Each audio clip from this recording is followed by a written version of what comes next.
Are you ready for this reality? Here it goes. Sa tuwing makakakita po kayo sa tahanan o saan man, halimbawa namatayan kayo, tapos sasabihin mo, alam mo, nagpakita siya sa akin dun sa kwarto. Di ba may mga ganong instances? Alam mo, naamoy ko yung pabango ni Lolo. Amoy alcampor. Yung kasi yung pinapahid niya. Kapag may mga nakita kayong ganyan, I tell you this, and this is the teaching of the Catholic Church, hindi po yan kaluluwa ng tao.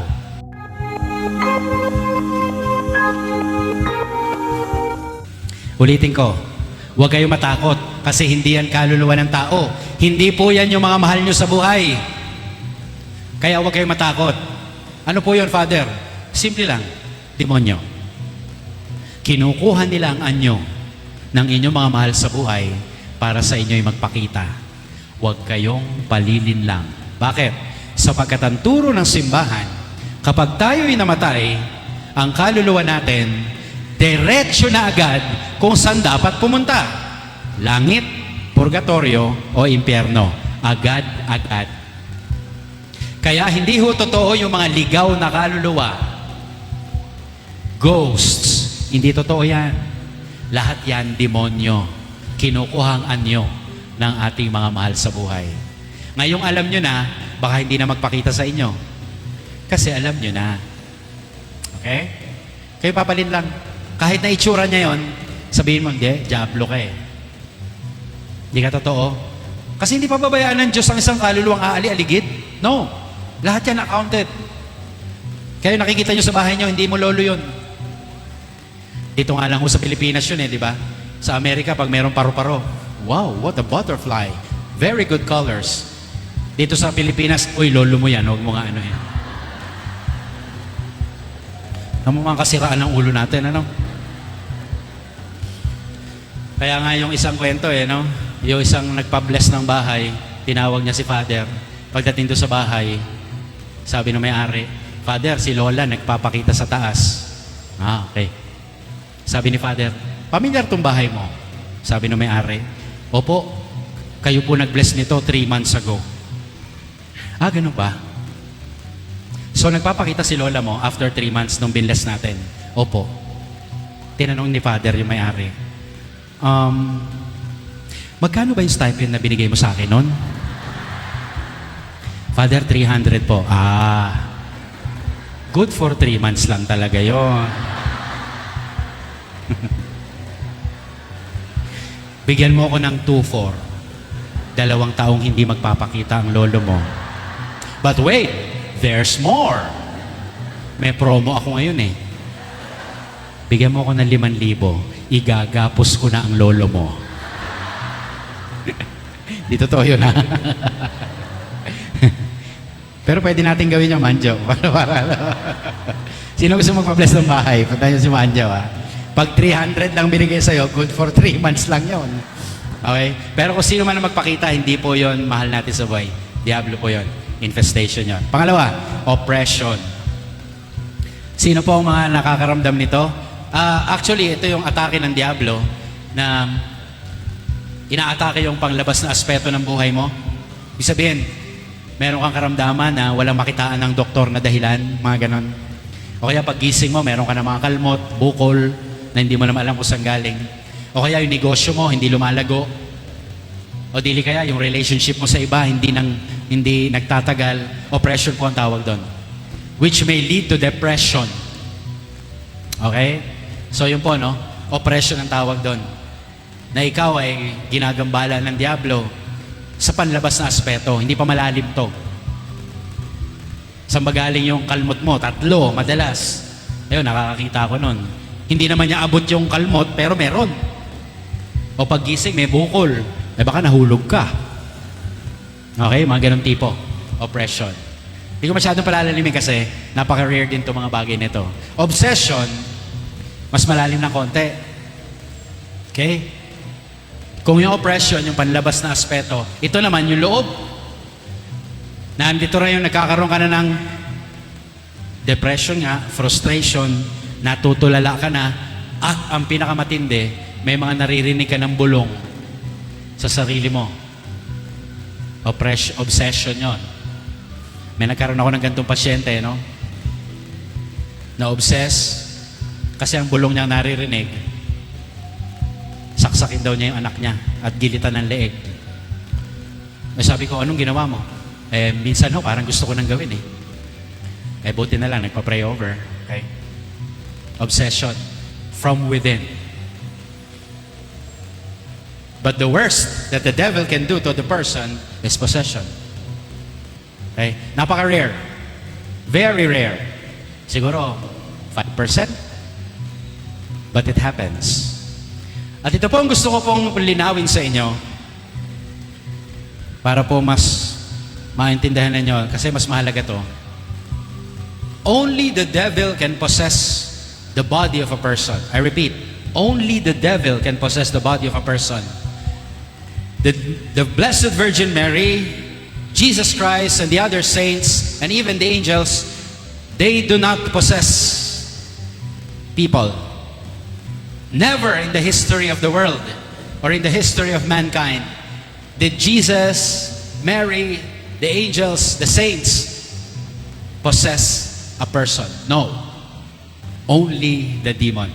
Kaya huwag kayong maniniwala sa mga napapanood ninyo na sinaniba ng Santo Niño, ng Birheng Maria. Kapag sinabi sa akin yon, alam ko na agad, diablo yon.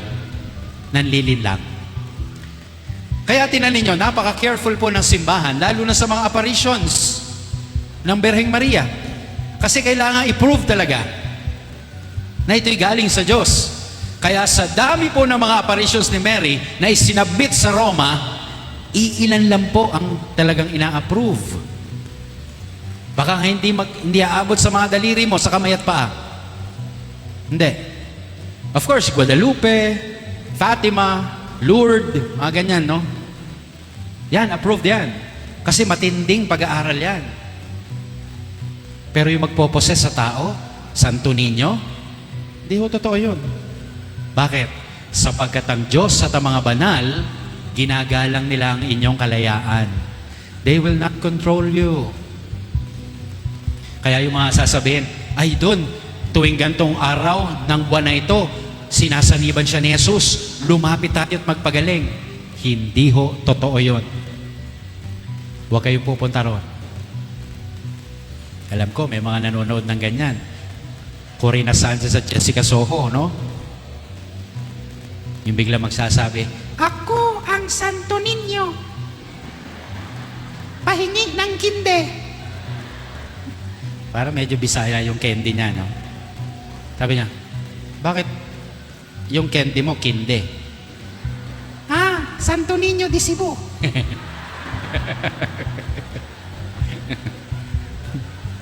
Okay? So malinaw po huwag maniniwala sa possession ng sino-sinong banal. Only the demon can possess. Amen? Okay. Ngayon, number 3. Ano sa ba?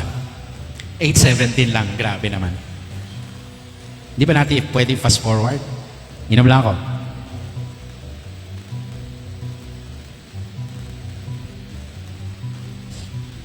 Paano nakapasok?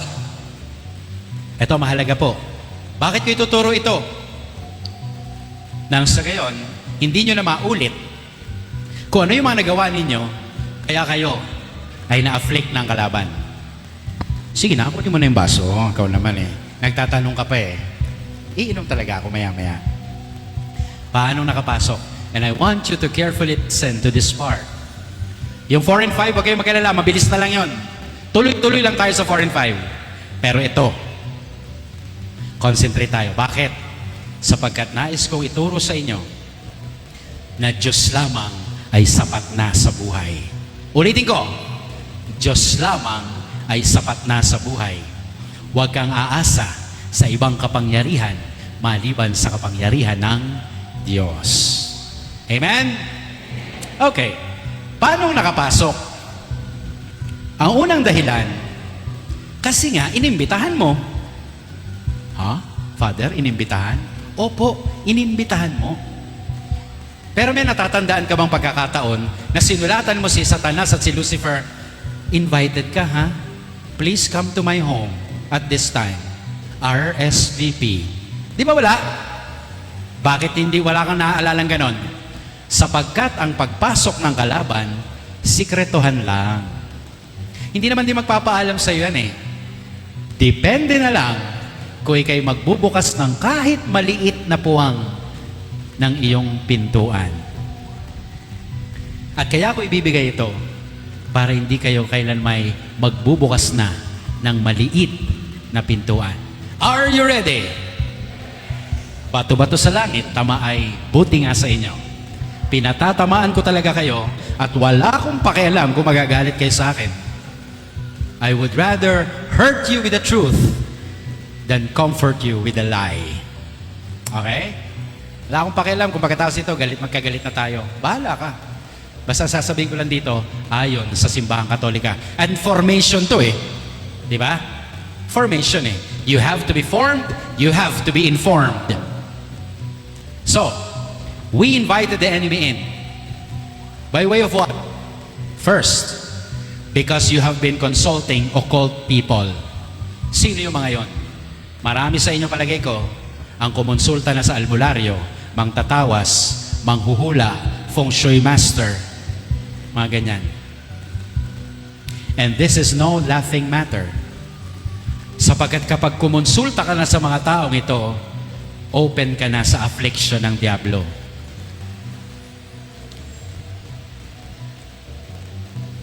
Father Manjo, hindi ka occult person. Pero siguro sasang-ayon ka sa akin na hindi masyadong marami ang ikinukumpisal na sila'y nagpatawas. Kasi hindi nila alam na ito'y mali. Kala nila okay lang. Ano madalas ang kinukumpisal?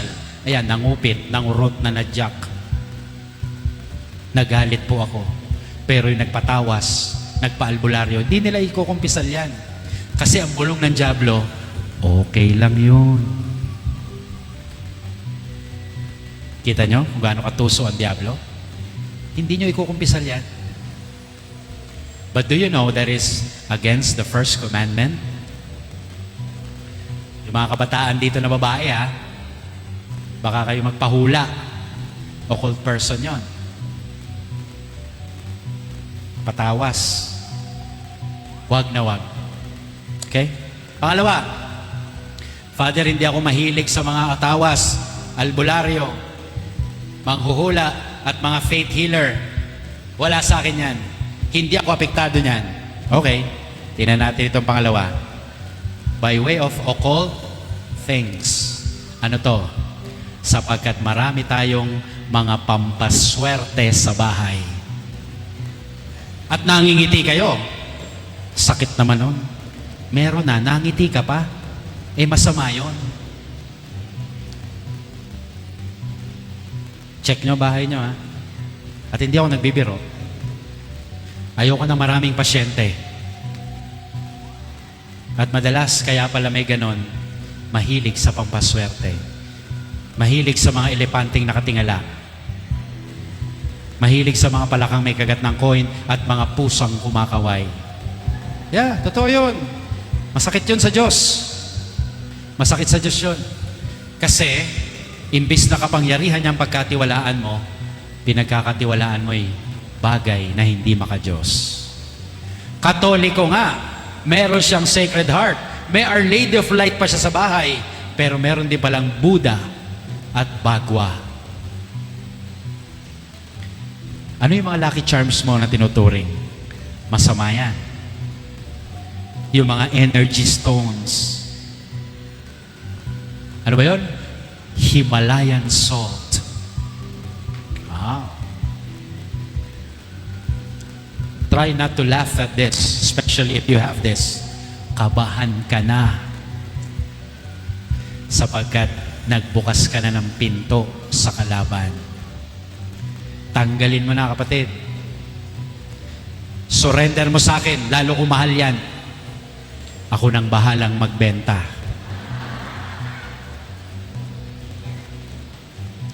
Higit sa lahat, ikumpisal mo. Kasi kawalan ho ng tiwala ito sa Diyos eh. Insulto sa Diyos yun eh. Ano yung tuwan-tuwa ako pag may mga nagpapa-house blessing? Yeah. Kasi binigyan nila ng panahon ang house blessing. Pero kadalasan after house blessing, okay, papaagaw tayo. Swerte to. Tapos magsasaboy ng ganon. Biglang sasabihin ng may-ari, teka lang, dapat papasok. Tinawag muna ang Diyos, tapos biglang meron namang ganyan. Pampaswerte daw. Pag ako nag-bless ng bahay nyo at nagsaboy ka ng pera, binuksan mo uli ang bahay mo sa Diablo. Wala na akong magagawa ron. Ikaw na ang bahala eh. Para baga sinasabi mo, Lord, alam ko makapangyarihan ka. Alam kong ikaw ang may likha ng lahat. Alam kong nidinig mo ang panalangin namin. Kaya lang mabagal kang sumagot eh. Kaya pampaswerte mo na. Ay, kakahiya. Magpabagong taon na naman. Alam ko, marami kayong mga ilalagay na naman. 12 bilog. Pero galing sa misa yon. Magsisimba yon. Pero pag uwi ng bahay, nakompleto mawil 12 prutas na bilog. Ay, teka lang. Alam ko nasa isip nyo. Nababasa ko eh. Ano? Father, wala namang mawawala. Sira ulo ka uli. Bakit? May nawawala. At ang nawawala ay ang pinakamahalaga pa. Ano yon? Yung iyong buong-buong pagtitiwala sa Diyos lamang. Yon ang nawawala. Kaya mo sabihin wala namang mawawala. Bulong din sa'yo ng Diablo yon. Gawin mo na, wala namang mawawala. Next, occult places. Mga lugar kung saan naglaro ng Ouija board, Spirit of the Glass, abortion clinics, mga ganyan tipo. Yung mga kung saan nagpapat session ng mga addict, occult places yan. Places kung saan may binarel, may pinatay, may ni-rape. Yan. They become occult places. Why? Because the devil remains in that place after the sin was committed. Kaya ho ang ilang lugar, ine-exorcise, bine-bless. Kaya ingat ho sa pagbili ng bahay. Bakit kaya murang binenta? Magduda ka na. May nangyari doon. Ako ho, may nakaschedule ako, no? Meron akong pupuntahan. Mabigat-bigat. Meron nagpakamatay. Okay?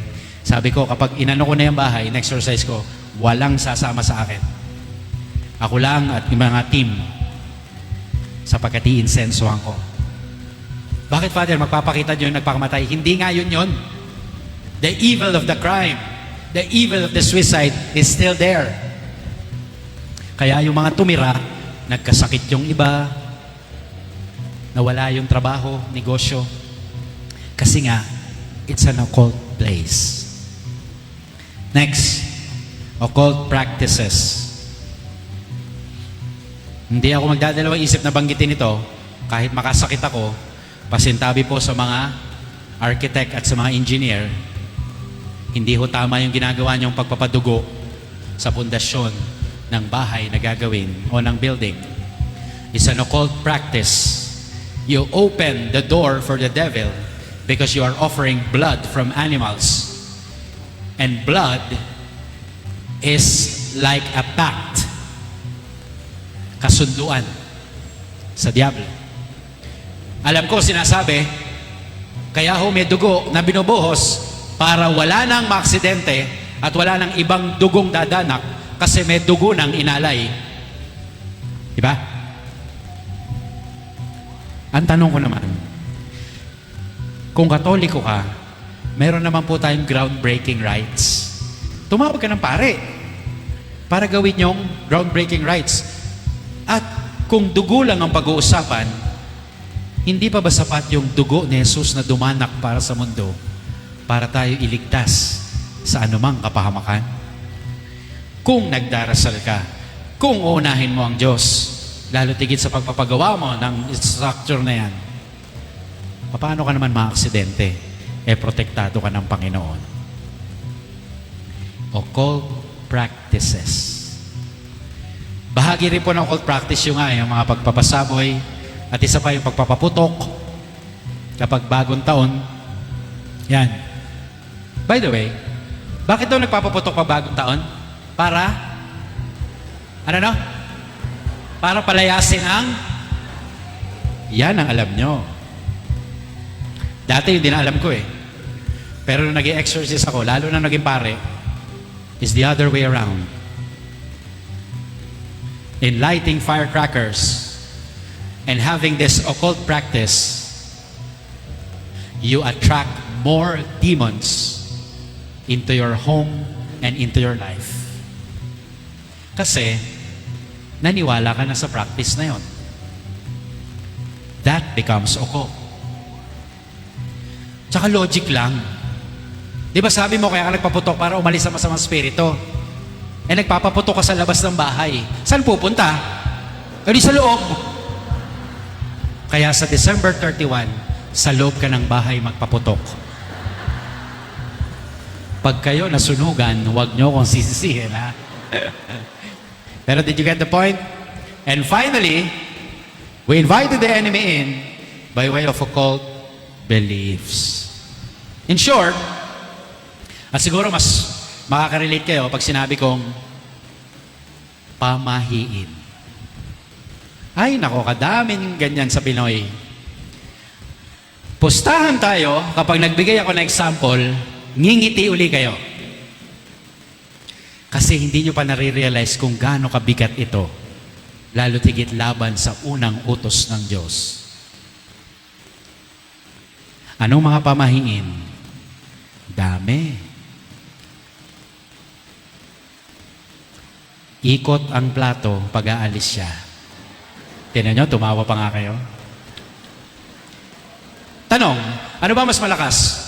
Espiritu Santo o inikot na plato? Ano po? Inikot na plato?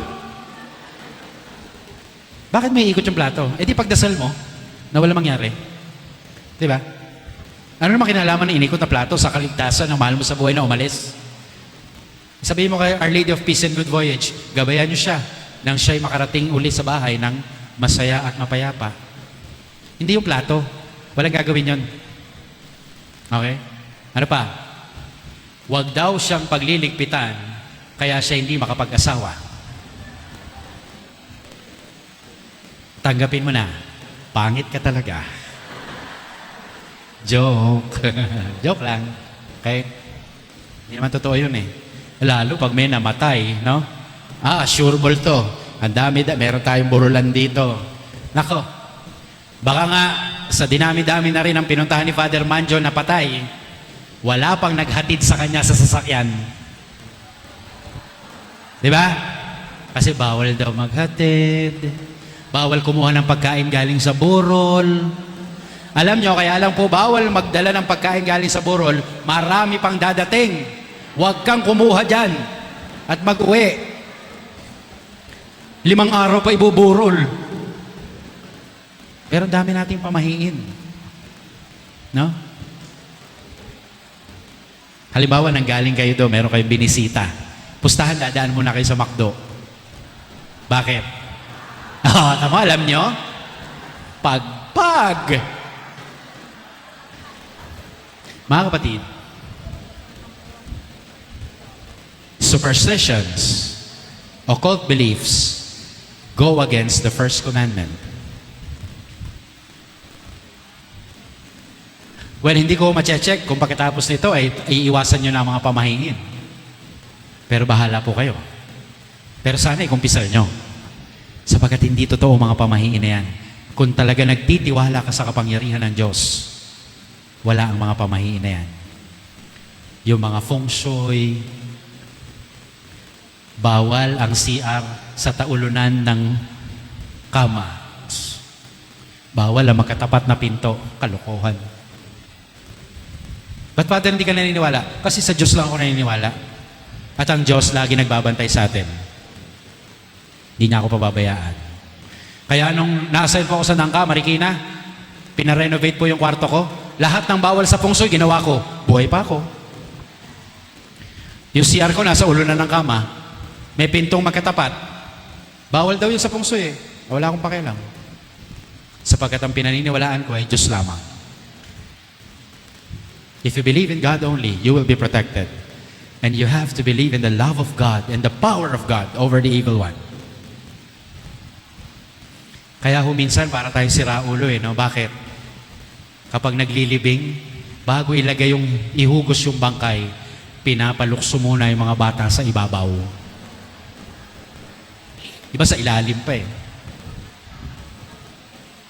Sabi sa akin ng isang funeral coordinator, kasi sumunod ako hanggang sa sementeryo eh. Kaibigan ko kasi yung tatay ng kaibigan ko namatay.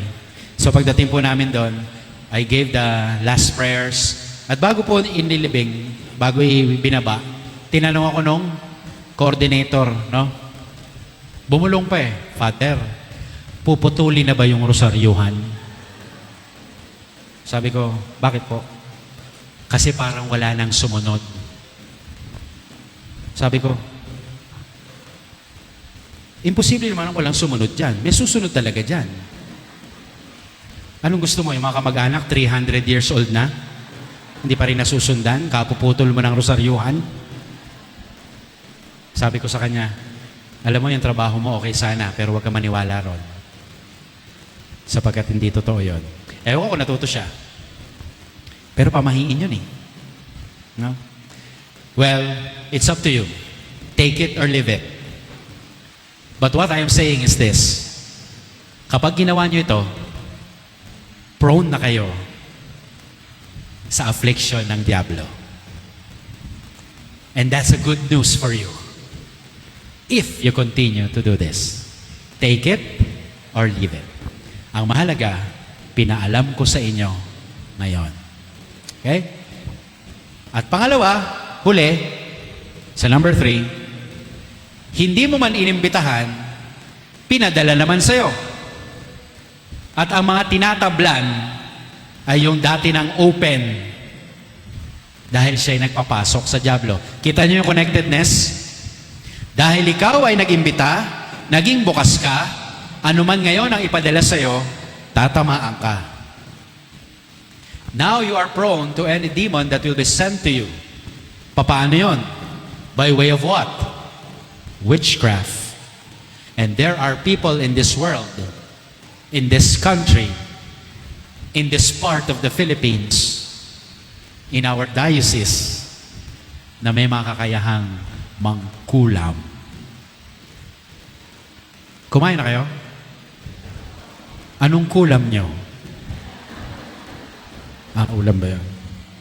So ingat po sa mga makakalaban ha. Baka may kakayahan sa witchcraft. Tapos hindi kayo protected.